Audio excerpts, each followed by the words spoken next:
చూడండి, వేడి వేడి రైస్, బాయిల్డ్ ఎగ్, ఇది చూసారా, అరటికాయ, చికెన్. అరటికాయ చికెన్ తినచ్చు అనుకుంటారేమో, బ్రహ్మాండంగా తినచ్చు. సొరకాయ పప్పు మధ్యాహ్నం చేసింది. ఫస్ట్ టైం చూస్తున్నారా అరటికాయ చికెన్? చికెన్లో క్యాప్సికమ్ కానీ, ఆలుగడ్డ కానీ, అరటికాయ కానీ, ఎగ్ కానీ, మిక్స్డ్ కర్రీ సూపర్ ఉంటుంది.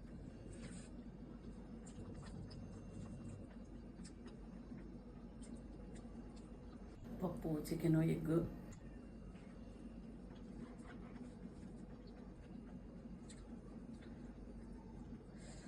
మా రాముడు సపరేట్ చేయమన్నాడు అరటికాయ, చికెన్లో కలిపి చేసేసినాం.